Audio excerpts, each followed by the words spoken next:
بسم اللہ الرحمن الرحیم۔ السلام علیکم ناظرین کرام۔ حضرت سلیمان علیہ السلام کے دور میں ایک شخص نے ایک خوبصورت پرندہ خریدا۔ وہ جب چہچاتا تو نہایت دل فریب اور خوش مزاج آواز سے وہ شخص بہت مسرور ہوتا، گویا اس پرندے کی آواز بہت ہی سریلی اور پیاری تھی۔ ایک دن اچانک اس پنجرے کے پاس اسی کے جیسا ایک اور پرندہ آیا اور اپنی زبان میں کچھ باتیں کی اور چلا گیا۔ پنجرے میں موجود پرندہ بالکل خاموش ہو گیا، گویا ایسا ہو گیا جیسے وہ گونگا پرندہ ہے۔ اس کے مالک نے 2-3 دن انتظار کیا مگر پرندہ بالکل خاموش۔ وہ شخص حضرت سلیمان علیہ السلام کی بارگاہ میں اس پرندے کو پنجرے سمیت لایا اور شکایت کی کہ یہ بہت مہنگا پرندہ خریدا تھا، اس کی آواز مجھے مسرور کرتی تھی مگر اب نہ جانے کیا ہوا کہ بولتا ہی نہیں۔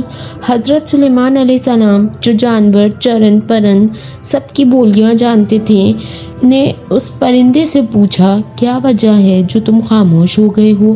وہ پرندہ عرض گزار ہوا، اے اللہ کے برحق نبی، یہ شخص سمجھتا ہے میں خوش ہو کر چہچاتا ہوں مگر حقیقت یہ ہے کہ میں دیگر آزاد پرندوں کو دیکھ کر روتا ہوں کہ اے کاش میں بھی آزاد ہوتا تو کتنا اچھا ہوتا، مگر یہ میری زبان نہیں سمجھتا تو یہ خیال کرتا ہے جیسے میں بہت خوشی سے گنگنا رہا ہوں۔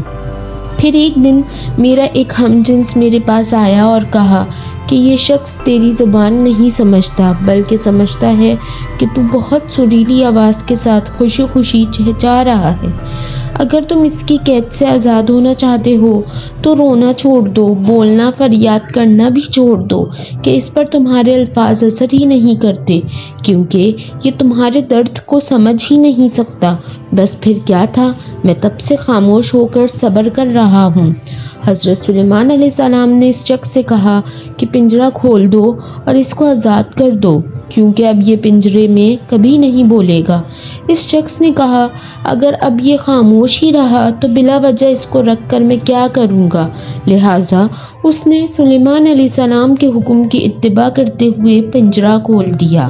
وہ پرندہ فوراً اڑ کر درخت کی شاخ پر بیٹھا اور اس شخص کو دیکھ کر کچھ چہچا کر اڑ گیا۔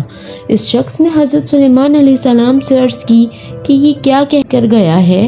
آپ علیہ السلام نے فرمایا کہ اس نے کہا کہ اگر تو بھی اپنے غموں اور مصائب سے آزاد ہونا چاہتا ہے تو خاموش ہو جا اور صبر کر، کسی سے کچھ شکایت نہ کر تو تجھے بھی ایک دن سارے غموں سے نجات مل جائے گی۔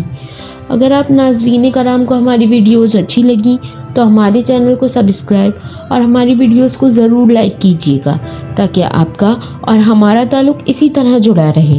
ڈھیر ساری دعاؤں میں یاد رکھیے۔ شکریہ۔